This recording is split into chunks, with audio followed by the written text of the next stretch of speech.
again, this is Leo from Black Sky Ranch. I wanted to show you today this cargo basket I made for my ATV. It's not beautiful, but it's functional, and that's the way I usually make things function over form. Anyway, it's made out of PVC. I'm not going to do a step-by-step on how to glue PVC together. I just want to give you the overall concept, and maybe you can make your own. So first off, I'm going to unpack it and then untie it from the ATV so I can move it around and show you. Just has some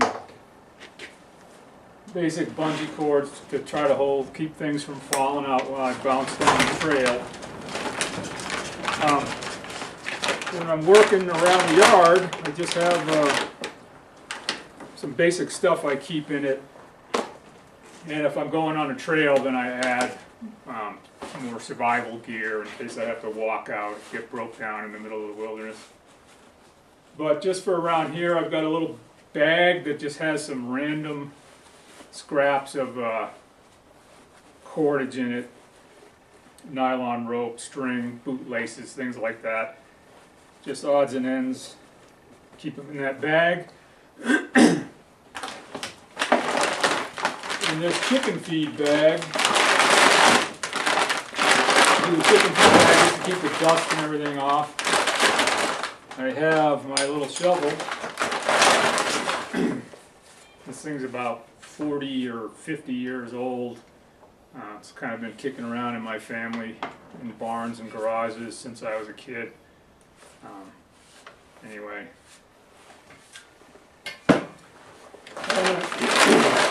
Come along, which is a 2.5 ton come along, which is enough to pull this vehicle out. This thing fully loaded maybe is going to be 800 pounds, so I've got plenty of pulling power. I chose this over a vehicle mounted electric winch for one reason, because I'm cheap and didn't want to pay for the winch. The other reason is with that one I can attach it to the front or the back if I need to pull out backwards, whereas with a front mounted electric winch it's kind of stuck with the front. A scrap of cable I found somewhere, and don't ask me where. It's just a 1/4-inch cable with a loop on each end. I just tuck it through there. If I need to hook onto the back to pull this thing, I can hook this onto the receiver hitch. A little toolbox, just basic tools. You all know what you need to carry on your ATV when you go off. Tire repair stuff, cable ties, just hand tools. Axe, you gotta have an axe or a saw. I like an axe. This one again is just something that's been around for years and years. I think this is probably the 2nd or 3rd handle that's been on it. I couldn't tell you what brand, well I can't tell you what brand it is. It's a Norland. I think some of you have heard of that. It says genuine Norland on it. Anyway, that's an old one. All this crap on here is not because the handle's broken, it's to keep the handle from splintering or breaking if I overshoot and hit the handle on whatever I'm trying to cut. So it's kind of preemptive. And just a pile of rope. Actually, I was looking for that. Just some rope, nothing special, but it's plenty strong enough for pulling things with this ATV or pulling this ATV out. And these are the part of the strings I used to tie this on. I actually was wondering where those went.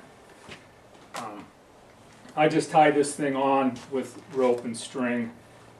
You could use cable ties. You could, if you wanted a more permanent mount, you could even use some kind of metal clamps. I like to be able to tie things on. I like to be able to untie things. I know how to tie knots, so I'm not scared to tie things on. I had this loaded and went on a pretty good off-road trip, and it never even loosened up. So I'm going to get this untied, and then I'll be back to show it to you a little better. Alright, so I decided I wanted a basket. Articat will sell you one for probably, it's over $200. That's purpose built to fit on this steel rack. probably a good deal. You know, it uses the entire rack, so it's pretty efficient. When I built this, I'm kind of limited to right angles mostly, and I can't follow all the contours of the steel rack, so it's not as big. And I just didn't want to spend the money though. You can buy aftermarket ones for maybe a little over $100 that aren't purpose built for this machine, that are steel. Again, I didn't want to spend the money, and plus I think this is a lighter option too, and I like things that are light. So I made it out of PVC pipe. It's 1 inch, schedule 40. I don't think it really matters. I used as much scrap as I could. I try not to buy materials if I don't have to. I collect leftovers from other projects. So people have got PVC pipe in their barns and garages. I happen to have 1 inch, and that's what I used. I still had to buy some, but I got a good start with what I had. There's a gray one, there's a white one. I think they're both schedule 40. The only difference, I think the gray one has a different end on it, so you don't have to use fittings for when you use it as water pipe. But one thing good about having two different colors is that when I cut all these pieces, I had different length pieces. You know, there's a piece in here that's about 1 foot long, and maybe this here is 10 inches. And so when I cut them, I try to use one color for one piece and another color for another piece, so that when it came time to put it back together, it was easier to tell which piece was which. Because some of them were pretty close, you know, maybe 3/4 inch difference in their length. I tell you, I did make a mistake somewhere along the line, and I ended up having some pieces that were too short, and so I put all the short ones on the front and all the little bit longer ones on the back, and I actually have a little bit of a taper. This is higher here than it is here in the front, which I thought, well, that's okay, because you know, it kind of looks fancy that way, and the back is where you want it higher, because that's where stuff's going to bounce out, and when I'm sitting on the machine I can reach in here a little easier. So that wasn't a big deal, but it wasn't on purpose. And I did buy the cord, about 600 feet, a roll of 600 feet of this 1/4 inch braided nylon, strong enough for this purpose, way strong enough for this. And then I weaved this net, tied this net integral with the frame. So it's not, I didn't tie a net and then put it in here and fasten it. This is actual integral with it. I don't know if that's the best idea. That's what I wanted to do. I thought it would be fun to try to do it that way. In retrospect, it might be easier to tie yourself a net the right size and then just fasten it in here. Then if it gets ruined, it's easier to take off and replace. But I kind of wanted to see how this would work. It didn't work perfect, but we'll talk about that in a minute. So anyway, PVC, just suggestions. You got to cut all the pieces, put them all together before you even go near the glue. Make sure everything fits. And then when it comes time to glue it, the PVC, is kind of a all-purpose cement for PVC at the hardware store. This stuff sets incredibly fast. As in, if you put two pieces together, as soon as you stop moving, it starts to lock up, and you can use some force to get it maybe a little bit more adjusted, but it really is really fast. And so you have to make sure you get it put together and hold it for a second, and it locks up. So the problem with that is that some of these parts, when you go to put them together, you've got to really give it some thought about the order you put it together, because once you stick it together, it's stuck, and you might find out you've put two pieces together. Now you've got to try to fit a piece in between, and you can't pull it apart to do that. So just give it a lot of thought when you go to glue it.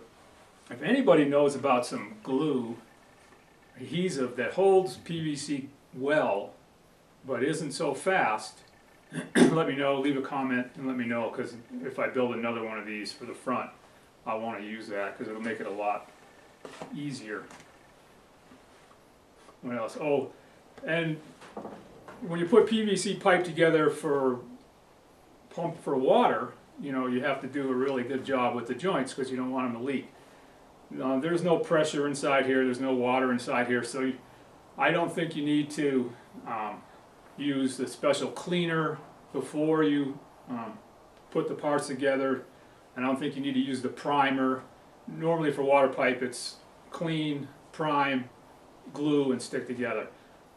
I didn't do any prep other than just to make sure that the pieces where they went together weren't heavily soiled. I wiped them off a little bit. But that cleaner is toxic, smells real bad, and I don't think you need it. This thing is solid, just using adhesive with no primer and no pre-cleaning. Okay. So the net, I'm going to show you in a bit how I tied the net. Like I said before, I just tie this on here. You can use zip ties, you know, cable ties, and but you have to cut them to get it off, and you know, it's kind of wasteful if you want to take this off and on. So I just tie it at random places with rope, and it works real well. So what I went with, I kind of figured this was the best height. It could even be probably a little lower than this and still work well. But I think my total is about a foot.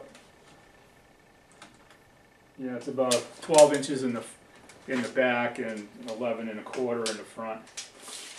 And I made it to go all the way across to the widest point because this rack is tapered and the corners doesn't have square corners. But like I said, this had to be square, so I just made it to the widest point. It seems to work really well.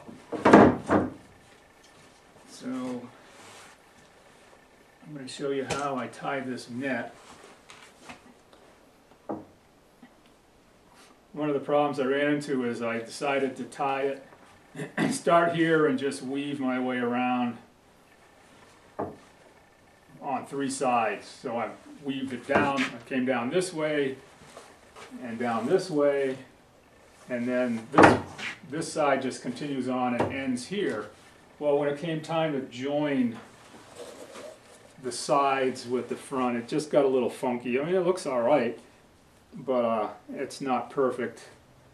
My little squares didn't all end up the same size.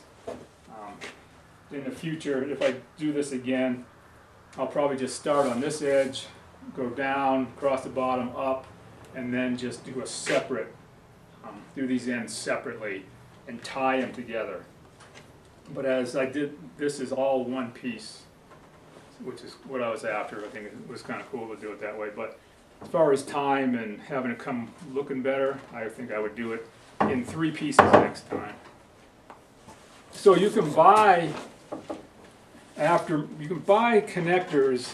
They're kind of a specialty item that are like 4-way.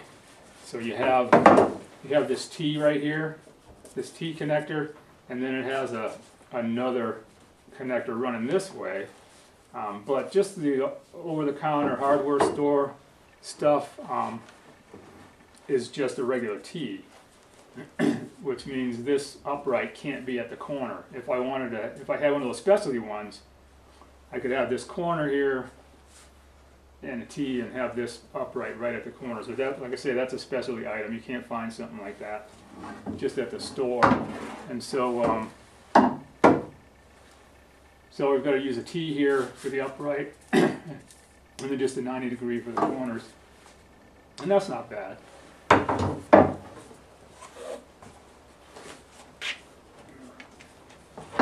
think I'll move the camera to try to show you how I tied